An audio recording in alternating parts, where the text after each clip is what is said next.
Olá, tudo bem? Meu nome é José Alberto e eu vou dar continuidade aqui à apresentação dos capítulos do livro O Homem e seus Símbolos, o último livro que o psiquiatra suíço Carl Gustav Jung escreveu e editou e organizou no último ano de sua vida. E hoje nós vamos falar sobre o capítulo 3, escrito por Marie-Louise von Franz, intitulado O Processo de Individuação. Eu não vou aprofundar muito esse tema aqui, porque meu primeiro vídeo, que já está aqui no canal, é a apresentação do meu TCC, meu trabalho de conclusão de curso na faculdade, intitulado O Processo de Individuação e a Crise da Meia-Idade. Você pode conferir lá, é um vídeo de quase meia hora. Então aqui nós vamos falar de alguns dos principais pontos. A Marie-Louise von Franz, que foi uma das principais colaboradoras de Jung, uma das pessoas que mais escreveu depois dele, subdividiu seu artigo para O Homem e seus Símbolos em a configuração do crescimento psíquico, o primeiro acesso ao inconsciente, a realização da sombra, ânima, o elemento feminino, ânimos, o elemento masculino interior, self, o símbolo da totalidade, as relações com o self e o aspecto social do self. O capítulo escrito por Marie-Louise von Franz começa explicando o processo de individuação como algo involuntário. Um evento que surge das regiões inconscientes da psique para alterar, de algum modo, a consciência do homem. O que nós sabemos é que é para alterar para melhor. O que é o processo de individuação? Um evento que visa tornar o ser humano um ser completo, integral. Para compreendermos os pressupostos do processo de individuação, nós temos que partir do início. Para Jung, toda a sua teoria, todo o corpo de sua teoria, ele deixa claro que todos os seres humanos são seres fragmentados, onde a personalidade, a nossa personalidade, que constrói o ego, é formado por fragmentos que vão atuando ao longo da nossa vida. E o processo de individuação, de algum modo, obrigaria esses fragmentos a se tornarem únicos e expressarem a perfeição do self. O que é o self? Ele é o modelo perfeito de humanidade que todos nós trazemos dentro de nós. Para nós entendermos algumas das características do processo de individuação, nós podemos falar que o mais próximo que nós temos hoje seriam os sintomas da crise da meia-idade, que no processo de individuação não são sintomas, são características. Von Franz lembra que para diversas culturas, o maior empreendimento do homem é realizar seu destino. E para isso, determinados conceitos hoje arraigados precisam dar lugar a possibilidades que nos últimos séculos foram menosprezados pelo cientificismo moderno. Somente um novo paradigma científico será capaz de apresentar para a nossa sociedade atual tudo aquilo que ela ainda pode vir a ser, pois o atual paradigma vigente não tem condições de abarcar todo o potencial humano que pode se manifestar com o processo de individuação. Von Franz vai falar que o principal problema do processo de individuação é que ele pode gerar medo no homem comum, pois a primeira exigência do self é que deixemos de lado muitos dos desejos egóicos para que o self consiga fazer os ajustes necessários no psiquismo conhecido. Von Franz chega mesmo a dizer, na página 216 dessa edição que eu estou usando, que os sinais orientadores do processo de individuação vêm da totalidade psíquica e não do ego. Recentemente, um dos assinantes aqui do canal deixou uma mensagem pedindo que eu explicasse ou que eu falasse como fazer o processo de individuação na prática. E aqui vai a resposta. Não sabemos. Não tem um padrão. É o que nós falamos agora há pouco a respeito do paradigma científico. Se nós tentarmos compreender ou induzir o processo de individuação através dos paradigmas científicos hoje vigentes, isso não vai acontecer. Não vai acontecer processo de individuação. Pois o processo de individuação, ele não acontece do ego para o self, e sim do self para o ego, onde os conceitos são outros, onde os eventos são outros, onde o tempo e o espaço são outros. Não tem como você controlar isto. Von Franz nos informa que não tem como estabelecer um padrão. tendo em vista que ele é um processo que se dá durante a experiência viva. Uma experiência sentada sobre emoção, eventos considerados irracionais, imutáveis por natureza, e que leva em consideração ainda todo o universo inconsciente. É o inconsciente quem inicia e organiza o processo de individuação, e não o consciente, que está acostumado com regras, padrões, fórmulas e uma sequência lógica de começo, meio e fim. Não é desse jeito. Desculpem, mas não é. O que pode desencadear o seu processo de individuação não é o mesmo que vai desencadear o processo de individuação de uma outra pessoa e de uma terceira e assim por diante. São experiências únicas. Por isso que não existem fórmulas ou padrões. Não tem como ensinar.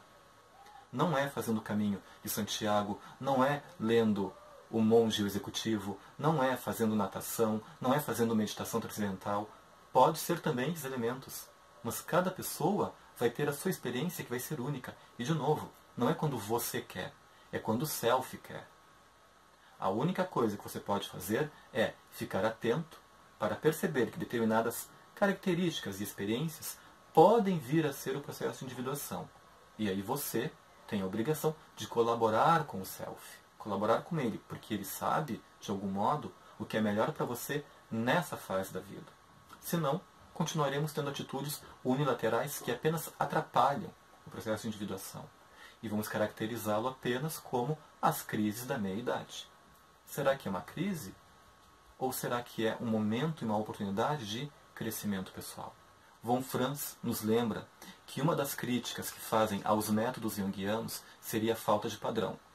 Afirmar isso é uma ignorância, no sentido de ignorar os pressupostos científicos de Jung, que era um psiquiatra e trabalhou por anos em hospitais psiquiátricos.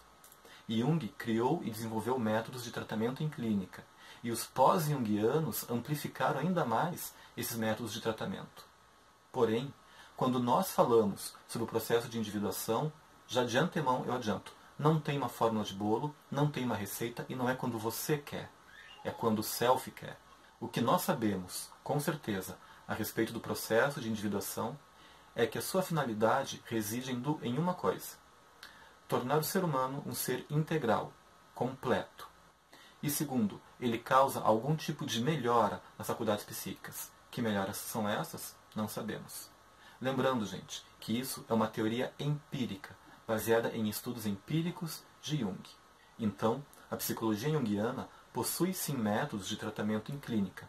No entanto, nenhum terapeuta ou psicólogo que se oriente pelos pressupostos de Jung vai induzir o seu paciente ou cliente a realizar o processo de individuação. Isso não existe. Não tem como. O que o psicólogo junguiano deve ficar atento é se aquele paciente, aquele cliente que está no seu consultório apresenta algumas características, alguns elementos que indiquem que o processo de individuação está começando ou já começou, aí o psicoterapeuta vai facilitar esse processo. Ao mesmo tempo que trata as questões do seu cliente, ele vai manter um diálogo paralelo com o self para facilitar o processo do self, e não do ego ou a sua própria vontade. Então, especificamente com relação ao processo de individuação, ele acontece a partir de uma ou de algumas tomadas de consciência. E o que vai levar você a ter uma tomada de consciência sobre algo importante para a sua vida é diferente do que pode levar outra pessoa a ter uma tomada de consciência.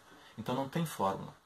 Outra característica que Marie-Louise von Franz lembra é que o processo de individuação busca criar uma harmonização entre o consciente e o self. E isso se dá, muitas vezes, com um choque de realidade para a consciência. E isso pode sim gerar algum tipo de desconforto para o ego. Von Franz, em seu artigo Para o Homem e seus Símbolos, lembra que o primeiro evento que o processo de individuação gera é o confronto do ego com a sua própria sombra. Nesse momento, nos encontramos com a nossa parte mais esquecida, ou mais negada, talvez a mais abjeta e feia. Se conseguirmos encarar essa primeira fase com dignidade e aceitação, estaremos prontos para caminhar para os próximos níveis do processo de individuação. Von Franz também fala que após o encontro com a sombra, inicia-se um processo de autoeducação, que pode ser representado simbolicamente pelos 12 trabalhos de Hércules.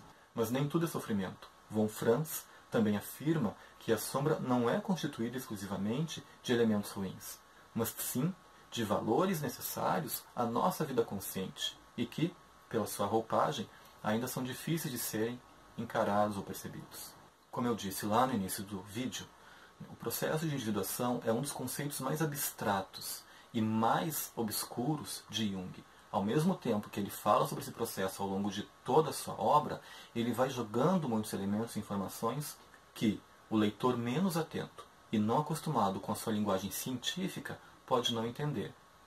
De novo, o processo de individuação é um processo que ocorre quando o self deseja que ele ocorra. Ele se inicia a partir de desígnios do self, do inconsciente, e não vai seguir padrões racionais, egóicos do nosso dia a dia. Não tem como. Você não tem controle sobre isso. E numa sociedade como a nossa, onde somos educados e adestrados para termos o controle sobre tudo e sobre todos, desde a tenra idade até a fase adulta, não ter controle sobre um processo dessa magnitude pode sim levar algumas pessoas a entenderem como patologias, eventos que estão apenas lhe levando ao crescimento. Patologias existem, temos que ficar atentos a sintomas de saúde mental e procurar um ótimo profissional para tratamento. Mas alguns eventos têm que ser olhados com mais atenção, pois podem sugerir apenas um momento e uma oportunidade de crescimento, de completude, que, por não termos esse conhecimento, não termos sido informados a esse respeito, vamos bloqueando e impedindo de acontecer de modo natural. Se você quiser conhecer um pouco mais a respeito do processo de individuação a partir das ideias de Marie-Louise Onfrance, eu sugiro a leitura desse livro aqui, A Individuação nos Contos de Fada, um dos vários livros que ela tem falando sobre o tema, tanto sobre os contos de fada quanto sobre a individuação. No próximo vídeo, vamos falar sobre o capítulo 4, O Simbolismo nas Artes Plásticas, de Aniela Jafé. Eu sigo tomando meu café e espero que vocês tenham gostado. Muito obrigado e até lá!